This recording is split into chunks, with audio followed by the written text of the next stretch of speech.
Drama serial कभी मैं कभी तुम की आने वाली एपिसोड बहुत ही ज्यादा धमाकेदार होने वाली है, क्योंकि अब रुबाब को अदील और नताशा के अफेयर के बारे में पता चल जाएगा, जिसके बाद रुबाब जैसी पागल लड़की अदील को जिंदा नहीं छोड़ेगी और अदील की उल्टी गिनती शुरू हो जाएगी। तो अगर अब तक आपने हमारा चैनल सब्सक्राइब नहीं किया तो जरूर करें। तो जैसे कि अब शर्जीना के माँ बाप शर्जीना से मिलने आ गए हैं, जहाँ वो शर्जीना की हालत देखकर काफी ज्यादा परेशान होते हैं और मुस्तफा और शर्जीना से कहते हैं कि तुम दोनों हमारे साथ हमारे घर चलो। जहाँ फिर शर्जीना का बाप कहता है कि मुस्तफा, मेरी बेटी यहाँ नहीं रह सकती, ये जगह तो रहने के काबिल ही नहीं है, तुम कैसे मेरी बेटी को यहाँ पर रख सकते हो, मैं तो चाहता हूँ तुम दोनों हमारे साथ चलो। जहाँ फिर मुस्तफा कहेगा कि आप बिल्कुल सही कह रहे हैं, आप शर्जीना को लेकर वापस चले जाएं, लेकिन मैं आप लोगों के साथ नहीं आ सकता, क्योंकि मेरी भी एक सेल्फ रिस्पेक्ट है, मैं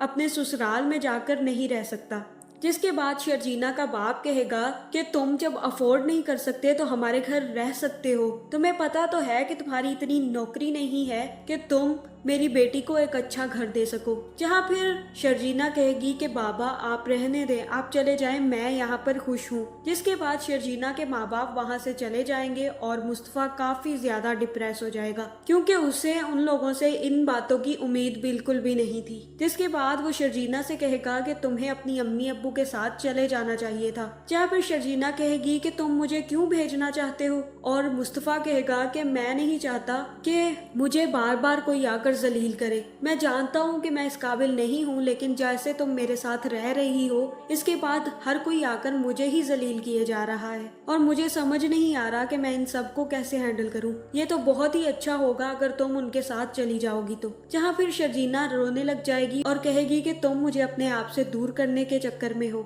मैं तुम्हें छोड़कर कहीं नहीं जाऊंगी। जिसके बाद मुस्तफा कहेगा कि तुम देख तो रही हो हमारे हालात, और तुम्हारे माँ बाप भी नहीं चाहते कि तुम मेरे साथ इस हालत में रहो, जब मैं कुछ करने के काबिल हो जाऊंगा तो मैं तुम्हें ले आऊंगा। लेकिन शर्जीना नहीं जाती और वो मुस्तफा के साथ रहने का ही फैसला करती है। जिसके बाद मुस्तफा भी उसके आगे हार मान लेगा और वहीं दूसरी तरफ सिद्रा भी अपने घर जाएगी और अपने बाप से कहेगी कि आपको भी यही लगता है क्या शर्जीना और मुस्तफा ने चोरी की होगी, वो इतने गिरे हुए हैं कि वो भाभी के पैसे उठाएंगे, मुझे तो ये सब कुछ यकीन में नहीं आ रहा। जहाँ फिर मुस्तफा का बाप कहेगा कि यकीन तो मुझे भी नहीं है, मैं जानता हूँ कि मुस्तफा ऐसा कुछ नहीं कर सकता, लेकिन रुबाब ने हम पर इतना खर्चा किया है कि मैं उसके सामने कुछ भी नहीं बोल सका, और अगर बिलफर्ज मैं यकीन भी कर लूँ मुस्तफा पर, फिर भी रुबाब का लगाया गया इल्जाम बहुत ही ज्यादा बड़ा था और पैसे भी उसके कमरे से मिले थे। जिसके बाद रुबाब जरूर मुस्तफा को जेल पहुंचा देती, जहां मेरे लिए मुस्तफा को घर से निकाल देना ज्यादा बेहतर था,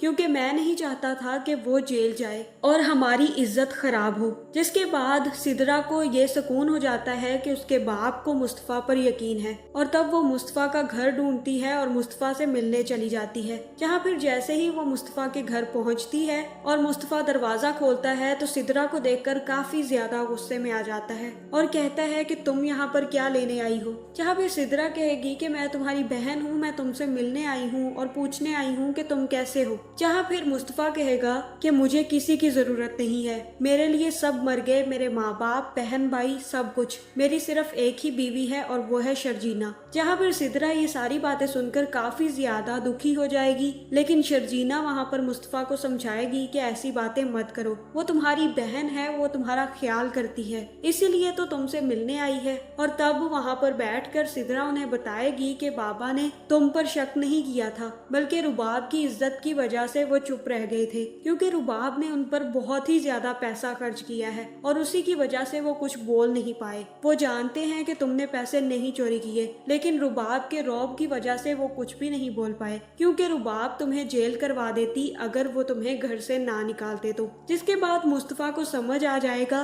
कि उसके बाप ने क्या चाल चली है। जहाँ दूसरी तरफ शर्जीना का बाप भी काफी ज्यादा गुस्से में होगा और अपनी बीवी से कहेगा कि ये मुस्तफा मेरी बेटी के लायक ही नहीं था, तुमने देखा कितनी गंदी जगह पर मेरी बेटी को रखा हुआ है, मैंने जो अपनी बेटी नाज नखरों से पाली थी वो ऐसी जगह पर जिंदगी गुजार रही है। मैंने बहुत ही गलत फैसला किया जो मैंने शर्जीना का रिश्ता मुस्तफा से कर दिया। अब मैं बहुत ज्यादा पछता रहा हूँ और वो उसे हमारे साथ आने भी देना नहीं चाहता। खुद भी आ जाता तो हमें क्या मसला था। जहाँ फिर उसकी बीवी उसे समझाएगी कि शर्जीना बहुत ज्यादा खुश है, अगर वो इस हालत में भी खुश रहना चाहती है तो हमें उसे डिस्टर्ब नहीं करना चाहिए और वो बहुत ही ज्यादा समझदार है, वो सारे के सारे फैसले खुद कर सकती है। और मुझे ऐसा लग रहा है कि दूसरी तरफ अदील रुबाब से बेखबर नताशा के साथ रंगरलियां मनाने में बिजी होगा, जहाँ फिर वो बार बार मौके ढूंढकर नताशा को कॉल करेगा और उसके साथ खाने पर जाया करेगा। जहाँ फिर एक दिन जैसे ही वो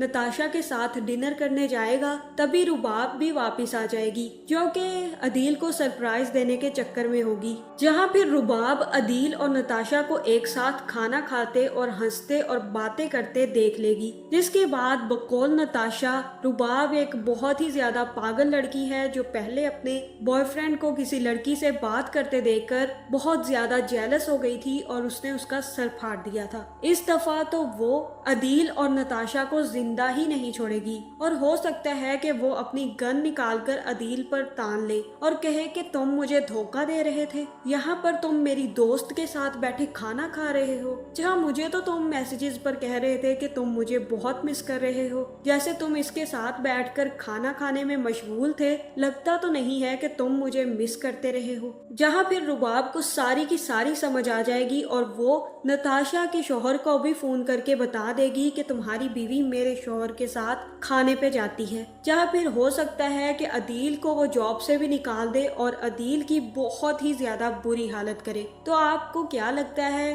कमेंट करके जरूर बताएं और ऐसी वीडियोस देखने के लिए हमारे चैनल को सब्सक्राइब करना ना भूलिएगा।